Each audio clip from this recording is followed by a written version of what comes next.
At 7:12 on a cold Oregon morning, Ethan Cole stood on the covered porch of his cabin with a ceramic mug warming both hands, watching the tree line darken against a pale sky, and he noticed the sound before he saw the vehicles.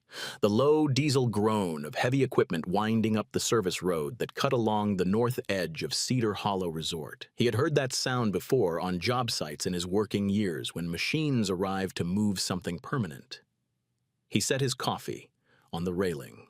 He already knew what was coming.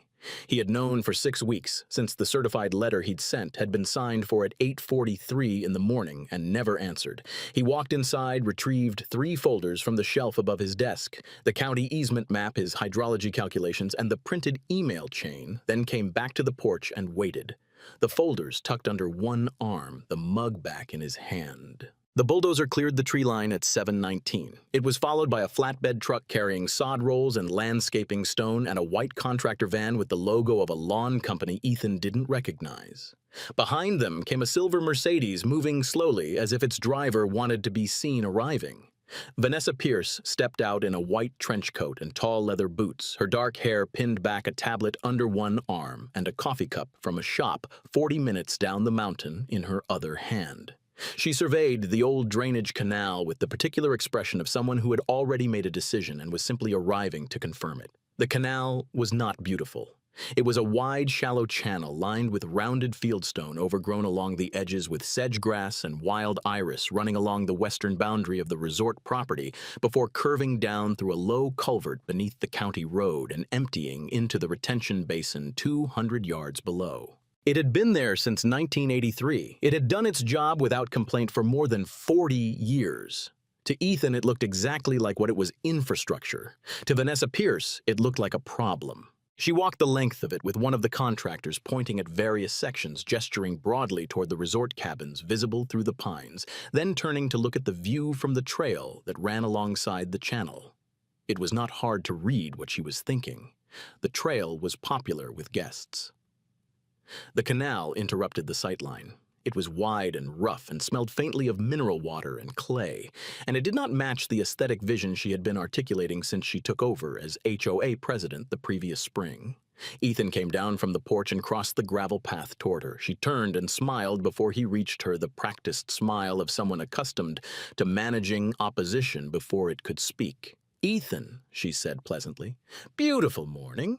He said nothing about the morning. He held out the county easement map folded open to the relevant section and told her the canal carried runoff from the entire North Ridge. She glanced at the map without taking it. He told her that filling it would redirect approximately 12,000 gallons per hour of surface water during a heavy rain event, and that surface water, unlike a canal, would find its own path. She looked at the map again briefly, then looked at the bulldozer. "We voted," she said. "That's all that matters."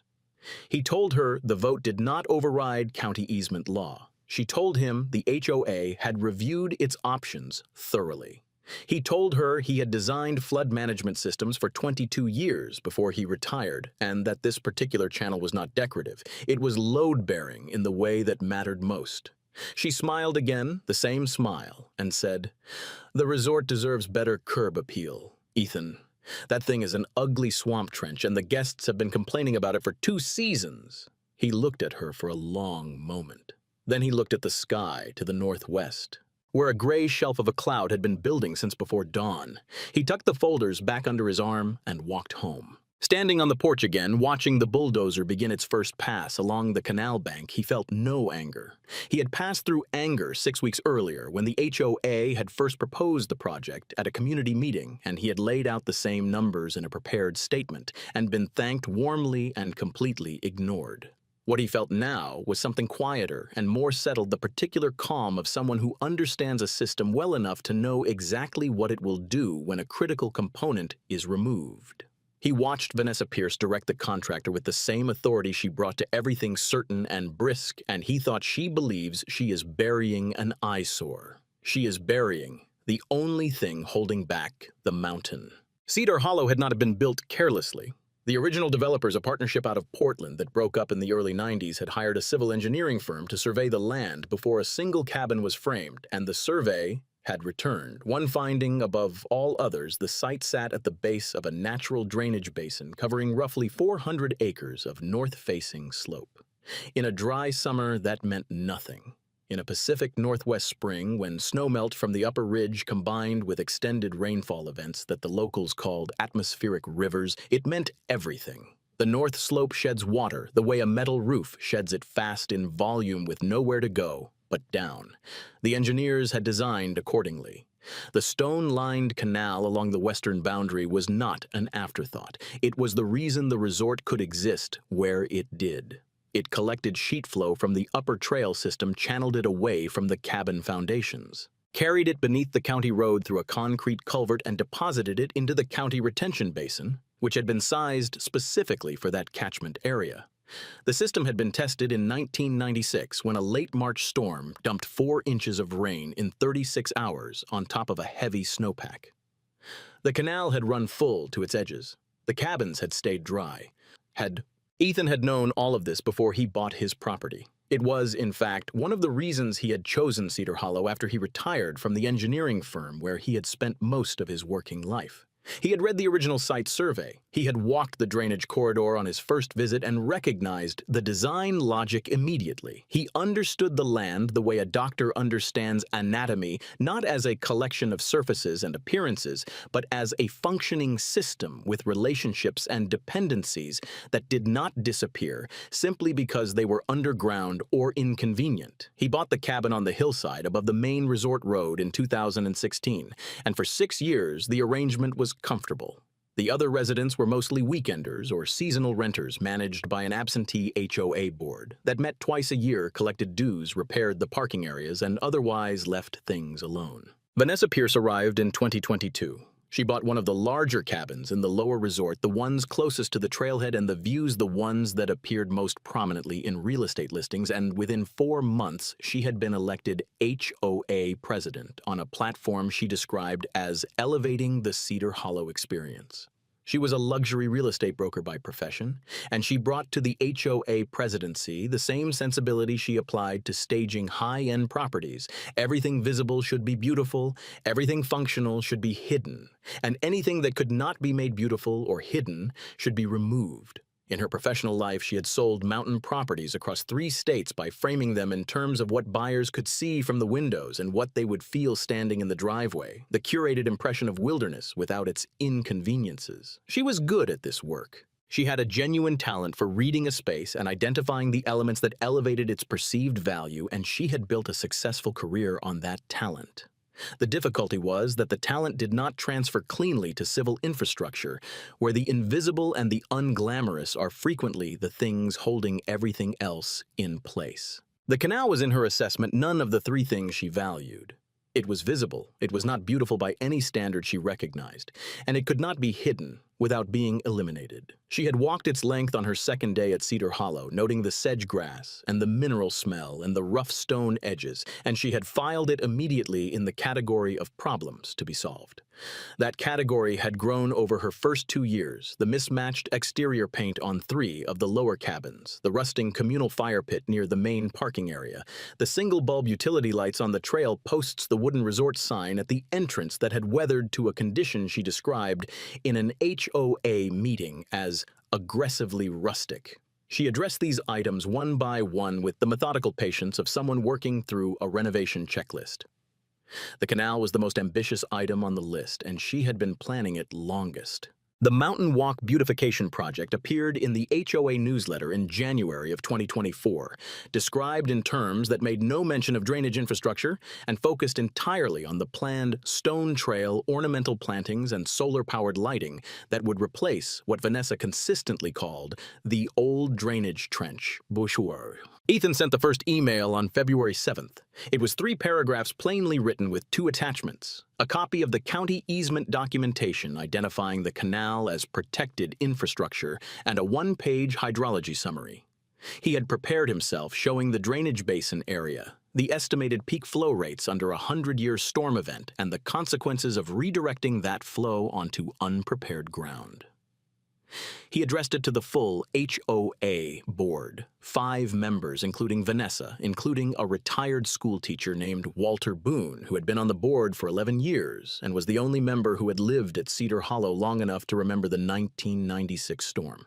He received no response. He sent the second warning on February 22nd, this time copying the County Water Resources Compliance Office and the HOA's Property Management Company.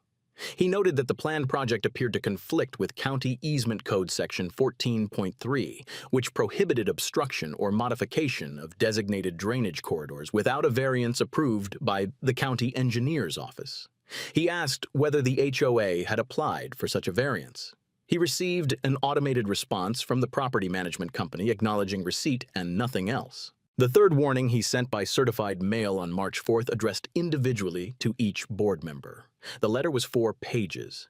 It included his professional credentials, his engineering license number, his years of practice, the specific flood management projects he had worked on during his career, and it restated the hydrology calculations in more detail, with a section specifically addressing the consequences of filling the canal and replacing it with a decorative stone trail. He was precise about the numbers. He was precise about the legal exposure. He noted that the county easement was not an HOA matter, it was a county matter, and that filling a protected drainage corridor without authorization was not a beautification decision, but a potential violation of public infrastructure law carrying personal liability for the board members who authorized it. The letter was signed for at the Cedar Hollow Management Office at 8:43 in the morning on March 6th. He had the receipt. He kept it in the folder with the others. The board met on March 12th. Ethan attended. He brought the folders. He was given 3 minutes to speak during the public comment period, and he used them carefully, covering the key points without repetition, placing copies of his materials on the table in front of each board member before he sat down. Vanessa listened with her hands folded, her expression patient in the way that indicated she had already decided the outcome. When he finished, she thanked him for his diligence and said, "We appreciate your perspective, Ethan, but we're building beauty here, not preparing for imaginary disasters." The vote was 4-1 in favor of proceeding with the Mountain Walk Beautification Project. Walter Boone cast the single dissenting vote, and when it was recorded, he looked across the table at Ethan with an expression that was not quite apology and not quite warning, but something between them. Ethan nodded, once collected his remaining copies, and drove home through a light rain. That evening, he checked the National Weather Service forecast for the Oregon coast.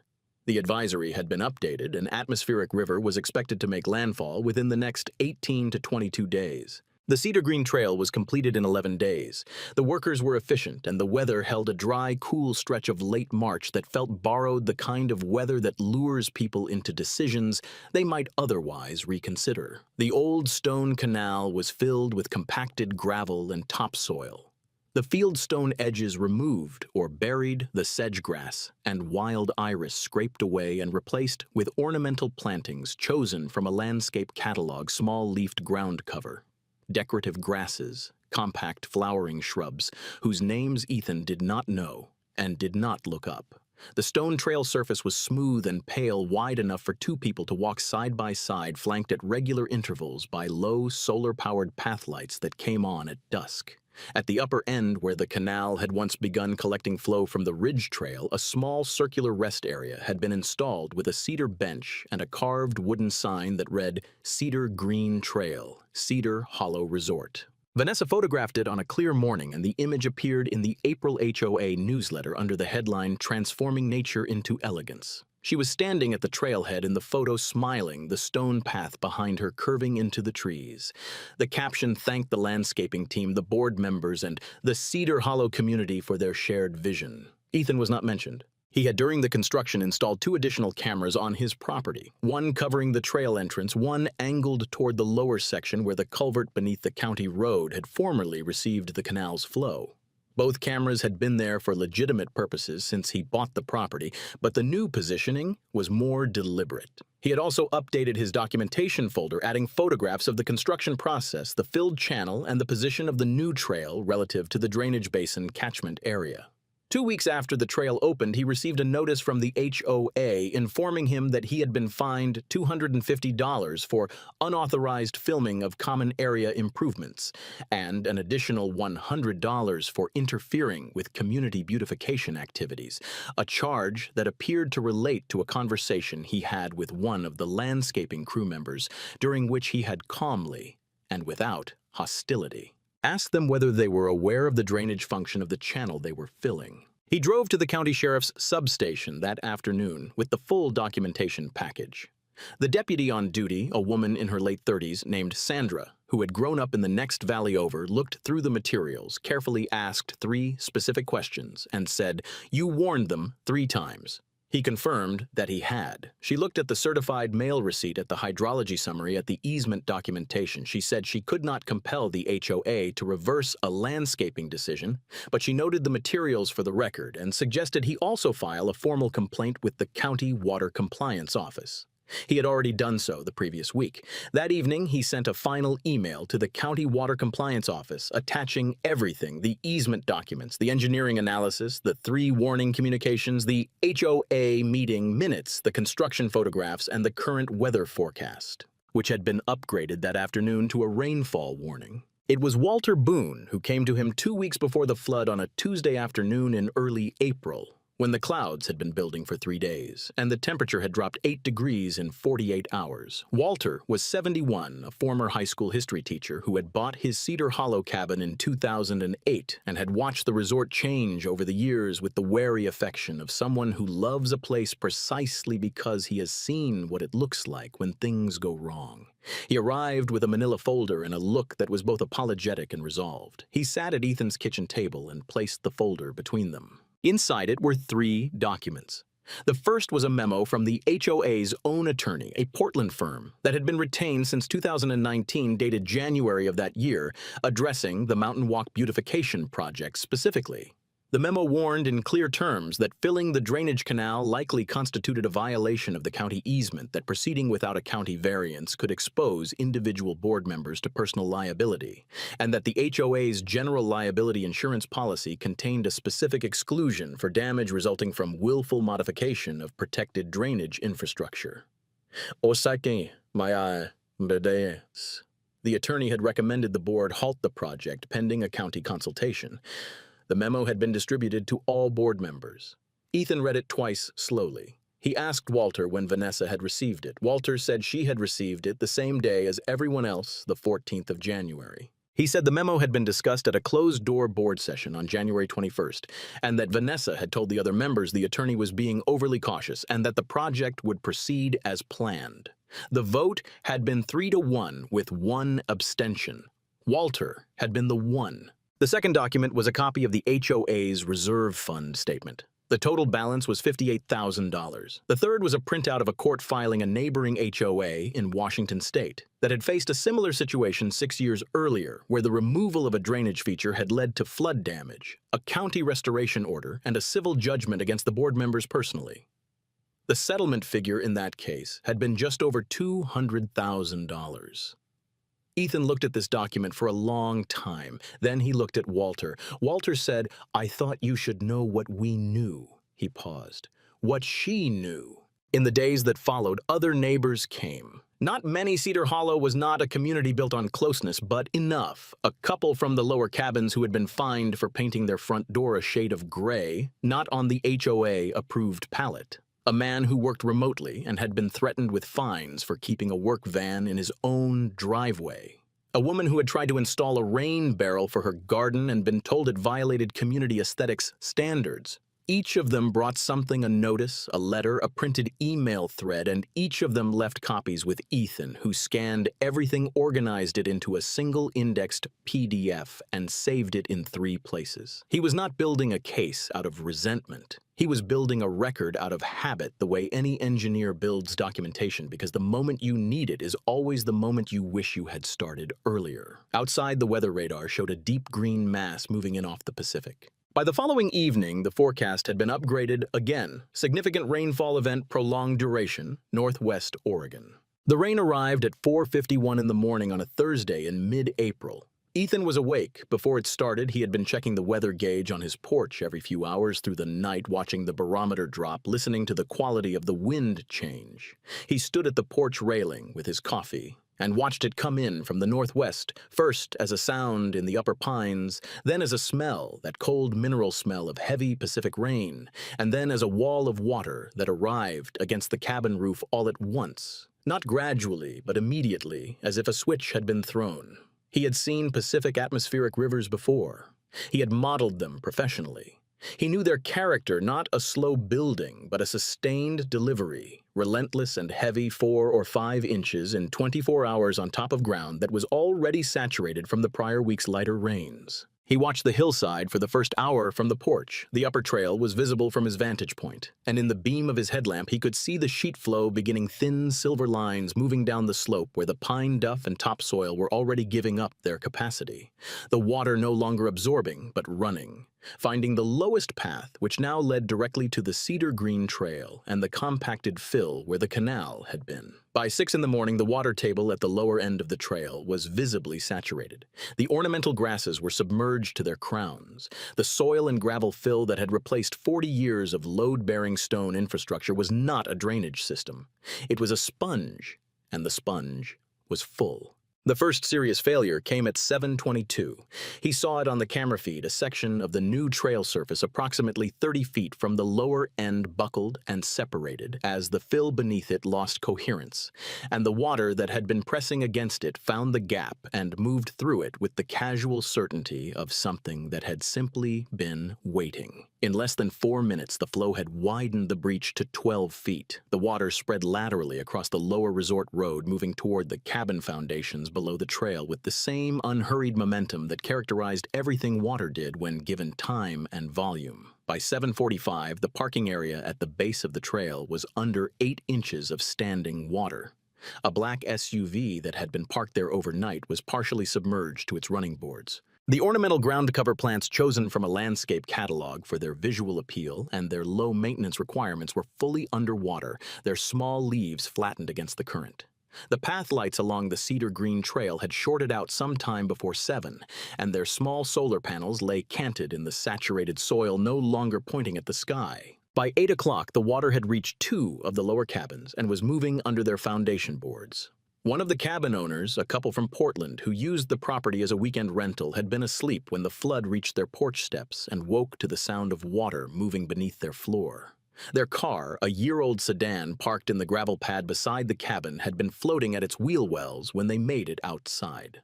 A garage attached to the end cabin, the largest in the lower row, a property that had been listed on the resort's premium rental tier at $450 a night, took in 14 inches of standing water, destroying stored furniture, a kayak, and a generator. Across the resort road, the retaining wall that had been built in 2019 as part of an earlier landscaping improvement held for the first hour and then released along a 15-foot section, adding its fill to the flow already moving toward the lower properties. The cedar green trail sign, the carved cedar plank that had been photographed for the HOA newsletter. The image that had been captioned, "Transforming Nature into Elegance," came loose from its post at 7:51 and floated 20 yards down the resort road before catching against a low retaining wall. Ethan watched all of this from his porch. He did not feel satisfaction. He had not wanted this. He had spent 3 months and 3 formal warnings trying to prevent this, and the prevention had been refused. What he felt was the particular solemnity of someone watching a prediction come true, not vindication, but verification, which is a colder and more factual thing. Water always remembers where it used to go. He had said some version of that in his 3rd warning letter.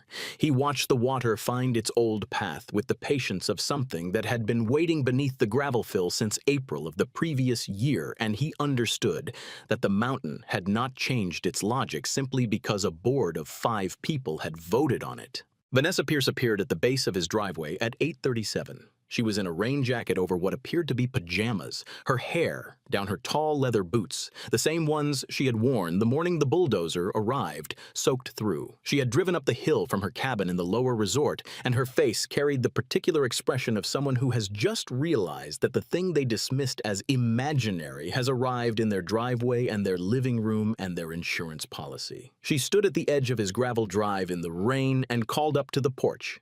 He came to the railing.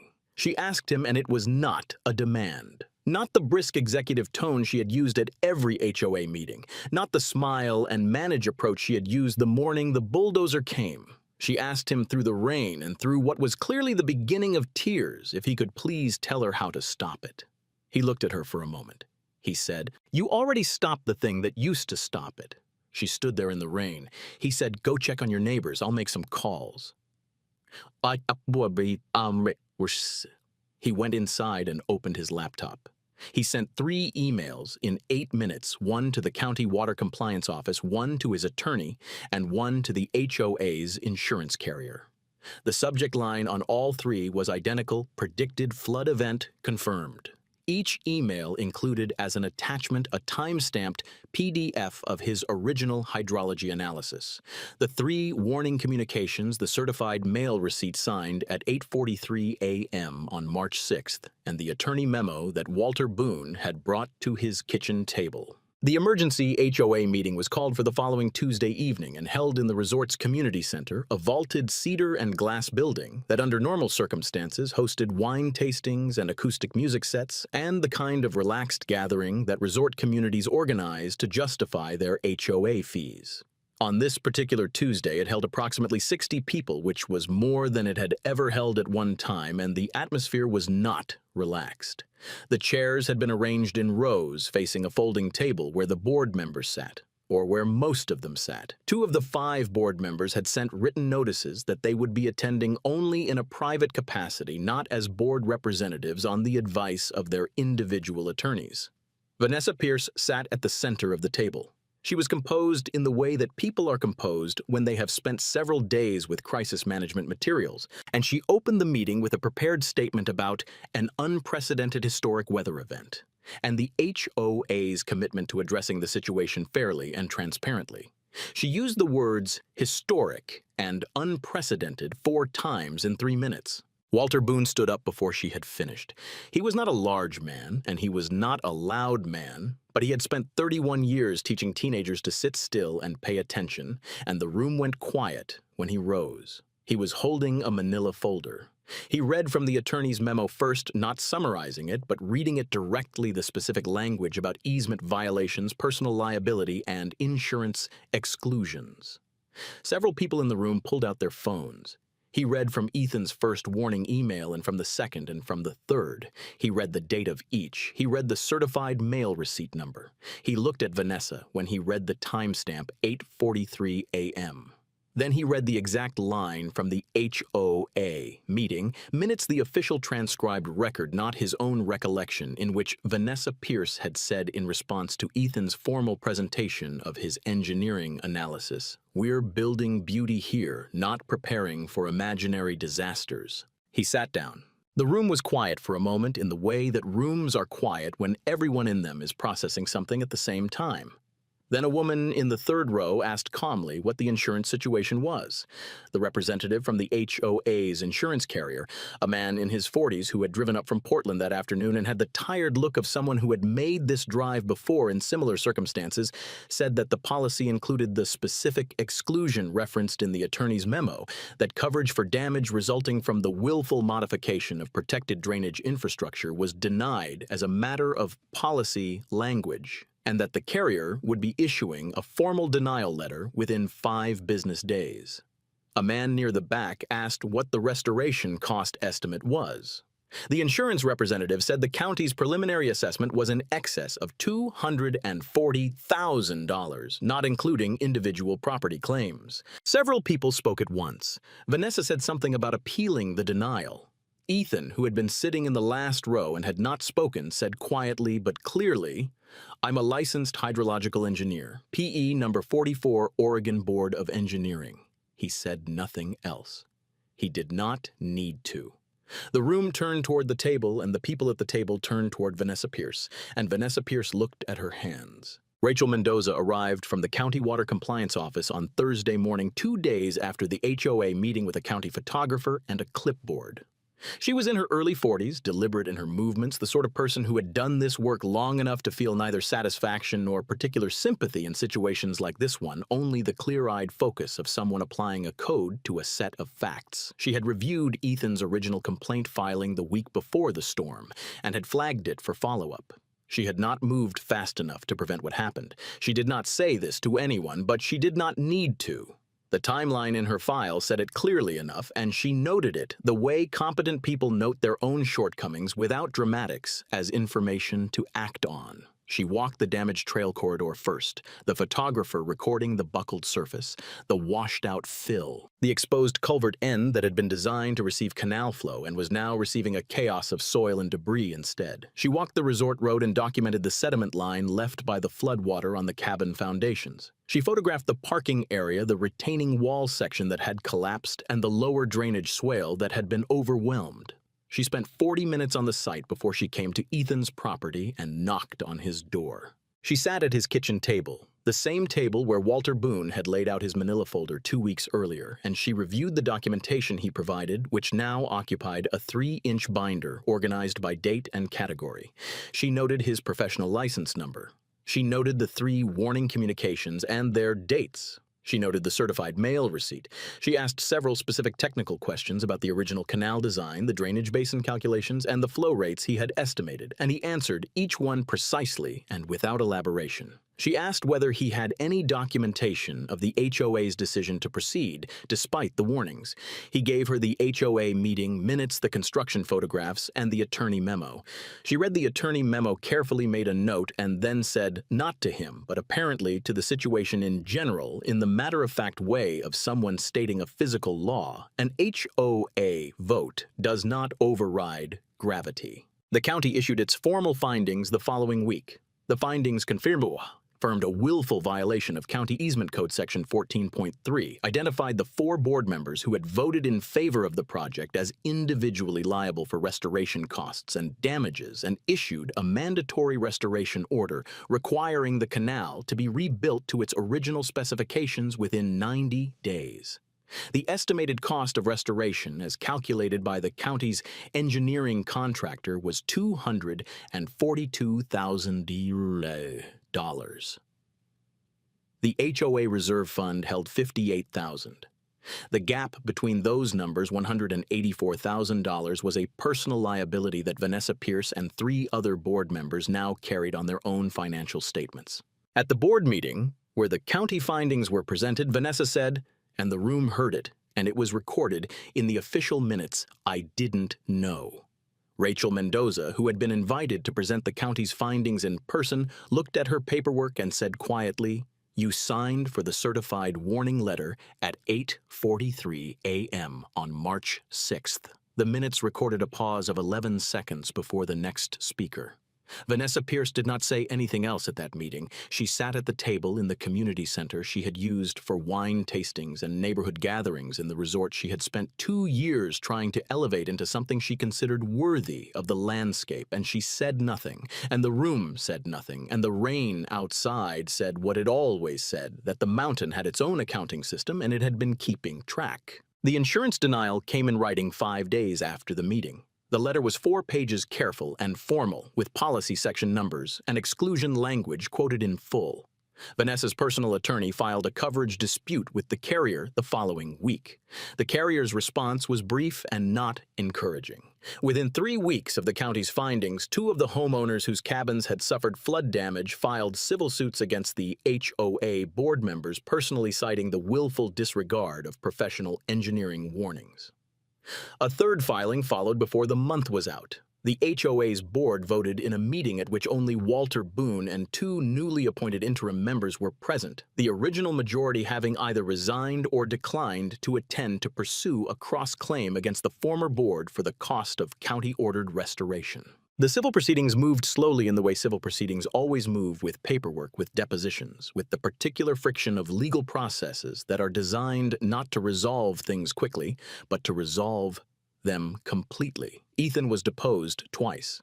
Both times, he sat in a conference room in a law office in Eugene and answered questions with the same precision he had brought to everything: dates, flow rates, the specific wording of the county easement code, the professional standards that defined what a licensed hydrological engineer was required to warn about when he identified a risk. He did not editorialize. He did not characterize Vanessa Pierce's intentions or motivations. He described what he had observed and what he had documented, and he cited his credentials, and he left the interpretation to the people whose job it was to interpret. The depositions lasted a combined 9 hours. He drove home each time through the Coast Range, through the second-growth fir and the sword fern, and arrived at his cabin in time to check the weather station on his porch and make dinner. The HOA's restoration contractor was a civil engineering firm out of Eugene, whose senior project manager, when he reviewed the original 1983 site survey, said he had not seen stonework of that quality in years and asked who had originally designed it. No one at Cedar Hollow knew the answer. The contractor rebuilt the canal to its original specifications over 6 weeks in June and July, matching the original fieldstone lining as closely as available material allowed. They also cleaned and reinforced the culvert beneath the county road, which had been partially blocked by the debris from the flood event. When the work was complete, Walter Boone, acting in his capacity as interim HOA president, commissioned a small bronze plaque mounted on a flat stone at the upper end of the canal. It read in simple raised letters, "Restored 2026." He had considered adding more words and decided against it. The canal did not need an explanation. Vanessa Pierce listed her cabin for sale in August. The listing price was $230,000 below what she had paid for it in 2022. The listing sat for 11 weeks before finding a buyer, and by October, she had transferred her remaining Cedar Hollow obligations to her attorney and relocated to a city in California whose name circulated briefly among the resort's residents before people stopped mentioning it. She did not hold a farewell gathering. She did not address the community before leaving. She drove out the same service road the bulldozer had come in on a clear morning in late September when the first autumn rains were just beginning to soften the ground, and the resort watched her go without ceremony. The spring that followed was a wet one, not unusually so for the Oregon Coast Range, but persistently wet. The kind of April that residents of the Pacific Northwest understand as the normal cost of living somewhere that beautiful. The rain arrived in waves over 3 weeks, steady and gray, the kind of rain that is not dramatic but is serious, that fills the creeks and saturates the slopes and tests every drainage system within 100 miles of the coast. Cedar Hollow received 4.5 inches across the first 2 weeks of April, with 2 additional inches falling in a 30-hour period in the third week. Ethan Cole watched it from his porch. The canal ran full during the heavy stretch. He could see the surface from his vantage point on the hill, the water moving swiftly and cleanly through the restored stone channel, carrying the ridge runoff exactly where it was supposed to go, beneath the county road into the retention basin below. The ornamental plantings were gone, replaced by native sedge and iris, which were doing what they had always done in that channel, holding the banks, slowing the edge flow, doing their unromantic and essential work. The solar path lights were gone too. The cedar bench at the upper end was gone. The carved sign was long gone. What remained was what had been there before stone water and slope in the relationship they had maintained since 1983. The resort was quieter than it had been the previous spring. Several cabins had new owners. The HOA had a new board elected at a December meeting that drew more residents than any gathering in Cedar Hollow's history, and the new board had spent its first 3 months reviewing the governing documents, rewriting the fine schedule, and adding a provision that required a licensed engineer's sign-off on any modification to site drainage or grading, a provision that had been proposed by Walter Boone and passed unanimously. Ethan had been asked if he would serve on the board. He declined politely and without explanation, and his declination was respected. His neighbors had changed toward him in the way that people change toward someone who was right about something important, when it cost them not to listen. It was not worship, and it was not sentimentality. It was more practical than either of those, the plain respect of people who now understood something about the land they lived on that they had not understood before. Some of them had lost money. Some had spent weeks dealing with insurance adjusters and contractors, and the particular exhaustion of having a space you consider a refuge turned into a problem requiring management. None of them blamed Ethan Cole for any of it. They had his letters, they had the dates, they had the certified mail receipt, but they did carry a quiet awareness that the knowledge he had tried to give them freely and clearly and repeatedly had been available at a cost of zero, and they had allowed someone else to refuse it on their behalf. That awareness had changed the way they looked at expertise, at warning at the particular kind of arrogance that mistakes aesthetic preference for authority over physical law. His closest neighbor, a woman named Patricia, who had moved in the previous autumn and knew the flood only from the stories she had arrived to, asked him once, standing in his driveway, while the spring rain tapped at their rain jackets, why he kept what he kept on the kitchen wall. She had been inside for coffee and had seen the two framed items above the shelf, a photograph of his third warning email printed on plain paper and marked in the corner with a mud smear that had dried brown and permanent, and beside it the original county easement map creased at the folds and edged with the faint waterline of the flood. He told her they were documents. She said she understood they were documents. She meant, why keep them framed on the wall? He thought about how to answer that in a way that was true without being theatrical, because he was not a theatrical person, and the thing he believed was simple. He said, because people forget. Water never does. She nodded slowly, the way people nod when they are deciding whether something is wisdom or just stubbornness, and he let her decide. The rain continued. Down the hill, the canal moved the mountain's water to where it had always been going smoothly and without ceremony, the way a well-designed system performs when it has been allowed to do its work. There were no plaques for Ethan Cole, no commendation from the county, no apology from anyone on the former HOA board other than Walter's quiet acknowledgement that Tuesday evening in the community center, which had not been an apology but had been something more durable. The kind of witness that a decent person offers when they understand they could have done more and chose to make the record clear instead. Ethan did not require recognition. He had designed flood systems for 22 years, and in that work the best outcome was always the invisible one, the storm that came and went and the building that remained dry, and the people inside who never had to think about what was happening beneath the ground and between the stones. This spring was that outcome finally, after a year of destruction and cost and departure and restoration. The water ran where it was supposed to run. The cabins stayed dry. Nobody had to think about it. He stood on his porch with his coffee at 7 in the morning on a wet April Thursday and listened to the rain in the pines and watched the canal through the trees and felt the kind of satisfaction that does not announce itself, the satisfaction of a system working correctly, of a thing being returned to what it was always supposed to be, of a mountain getting exactly what it had always been owed. The new walking path that ran alongside the restored canal curved through the sedge grass 20 feet from the channel's edge. He had helped design it at the county's request on a Sunday afternoon at his kitchen table with graph paper and a topographic printout, and he had done so plainly and without charge, the way he did most things that cost him only time and mattered to the land. It was a functional path, not an elegant one. It was not lit. It did not have a carved sign. It was simply a cleared route through a working landscape for people who wanted to walk in the woods and understood that a drainage canal was not an obstacle to that experience, but a fact of it, the way the slope was a fact, and the stone was a fact, and the rain was a fact. The mountain had its aesthetic. It was older than anyone at Cedar Hollow, and it did not negotiate.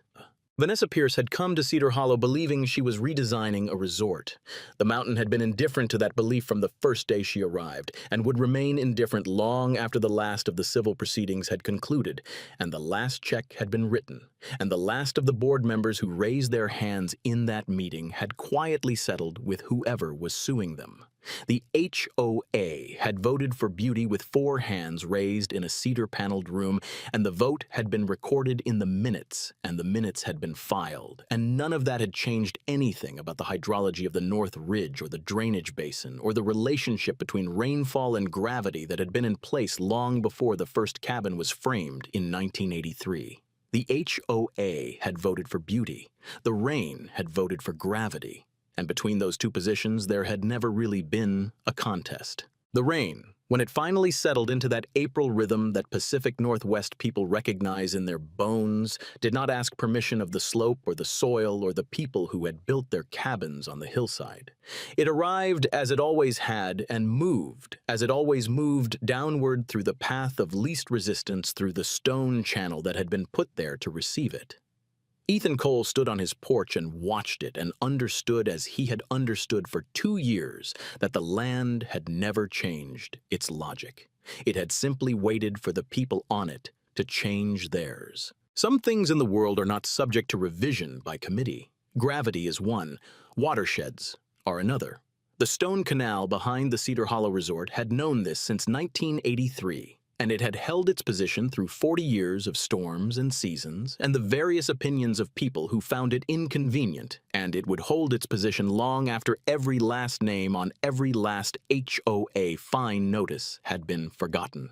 It was older than the resort, older than the road, older than the argument, and when the water came, it simply did what it had always done. It carried the mountain down to where the mountain needed to go, one spring at a time, without drama, without acknowledgement, and without anyone's permission.